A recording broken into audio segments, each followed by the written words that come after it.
Sears Plaza is my favorite. Yes, Jav 4 is my second. If I went third, if they went Jav 4, Dead Cliffs, and Sears Plaza, I'd probably go Flawless 10 times that weekend. Like, I would be in that playlist. I wouldn't leave. Y'all couldn't pull me for a raid. I would be stuck. There's no way I'm leaving.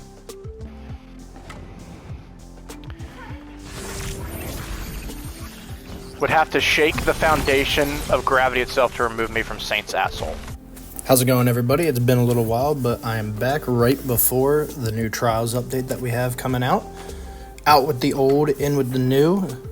It's going to be a good time. I think it'll help a lot of people, especially with the population having been so low. I think it'll bring some people back. It's not as daunting to go to the lighthouse because you can go to the lighthouse anytime you want now. You just got to win 7 games, but we'll get into that in a little bit. I do think this will help. I don't think it'll improve the Trials experience for almost everybody. The only people that seem to be mad are the gatekeeping emblem kids, so fuck them.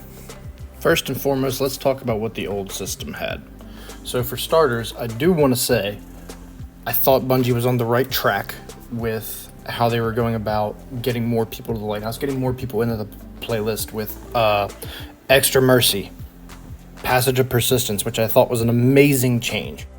I wish they had added the matchmaking that they're doing for this new card that's coming out, but we'll get there when we get there.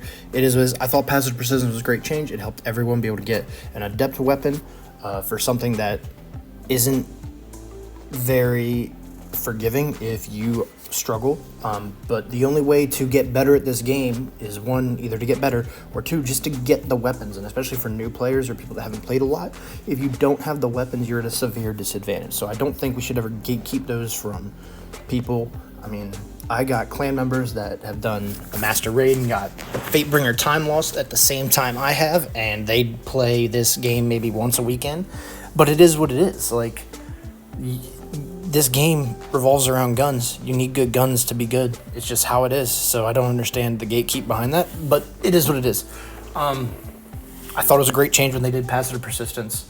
However, the matchmaking for all of the cards was open skill, which rubs a couple people the wrong way if you're at the bottom end of the skill tree, skill bell curve. If you're on the left end, you probably didn't like it, and I understand that. I think there were multiple problems with the matchmaking. On one hand, you have people who are on the lower end of the skill bracket getting absolutely pub stomped by good players, or dealing with people leaving because they are you suck, I'm gonna leave, which is also a problem that I think needs to be addressed. I just don't know the correct way to address that, but that's not for me to figure out. Or on the opposite side of, you are trying to do carries, or you're trying to do carries with a hard carry, but you're running into stacks of people that aren't doing carries, which is also a problem. That's a problem that I've ran into, and that's incredibly frustrating because I can't get mad at my carry. That's what I'm there to do. But I'm running against a 3-stack who all 3 have been to the lighthouse already 4 times that weekend. They're good. They're 2 KD players against me, who, I'm a 1 KD. If you look at my Trials report, is what it is. I'm not, is what it is, Ascendant, whatever. But then my carry is clearly not that, so I'm already at a disadvantage. So I do like the changes they're bringing that could hopefully avoid that. We shall see, though. So let's talk about the new passages and the new matchmaking that's coming. First off, we have the Lighthouse passage, which is, if you pick this passage up, if you win 7 games, no matter how many losses you have, as soon as you hit 7, you go to the Lighthouse. And you have a chance, based off of what your longest win streak was, to get an adept weapon.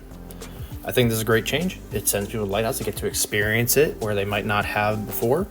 It also gives them a chance to get an adept weapon, which is also huge, because I think, as I said before, in order to get better at this game, there's 2 things that need to happen. 1, you just need to get better. 2, you need the guns to actually help yourself, so then you can improve. If you're just running around in PvP with crappy rolls on crappy guns, your skill can only get you so far. The second passage is the Trials of Osiris passage, which utilizes skill-based matchmaking the Iron Banner way. So if you just want to go into Trials, you don't care about going to the Lighthouse, all you want to do is play some Trials, get your rep up, get the armor, which is brand new, and the beetle, and all the beetle stuff, Sparrow, Ghost, Ship. If you just want cosmetics, you just want to go into Trials to get the rep up, get some mats and stuff, this is the card for you, because then you don't have to worry about getting stomped. We'll see how long that lasts. That's what they say. We'll see if that actually happens. That's where you go. Lighthouse passage is completely connection based. There's also a third passage technically, which is when if you win 7 in a row, like legit 7 in a row, you get the flawless passage, which then drops an emblem for you where you can track your longest win streak after 7, I believe, which seems to be the new way that they're tracking stuff, where now they're no longer tracking lighthouse visits, they are tracking how long of a streak you can get after getting 7 wins in a row, which is kind of cool. I guess that's the new bragging right thing.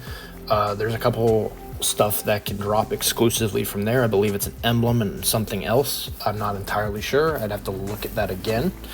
Win streaks also matter now, which this is a huge change that I like. In order to get your flawless seal, after you get a 5 win streak, you have to help someone else get their 5 win streak. But it can be anyone. It doesn't have to be like a true carry like the last one where, if you've never been in the lighthouse, you have to take them to the lighthouse. As long it's episodic, seasonal. So I can take my buddy who was good. As soon as I get into a 5 win streak, that counts as a carry for me, and it can help me get my seal, which I really want to do this season personally, because I'm tired of crapping on these 12-time Gilded Flawlesses, and I don't even have the Gilded Flawless, which is annoying. The win streaks also apply to the glows. I believe 5, you get the yellow glow. If you get 6, you get the blue glow. If you get 7, so full flawless, you get the red glow. If you get a 3 win streak, I believe you are 100% guaranteed at least 1 drop from the lighthouse chest of an adept weapon. And obviously anything above that is 100%. But then I believe it was 2 win streak is 50%, then 1 win streak is like 30%, something like that. Finally, let's talk about some things that will help you with your experience going into this new update. 1, if you haven't already, play some comp. Get Redrick's S-Stock, the pulse rifle from comp.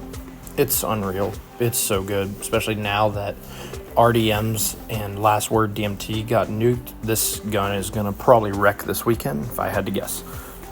Secondly, make sure your build and your light level is up to par.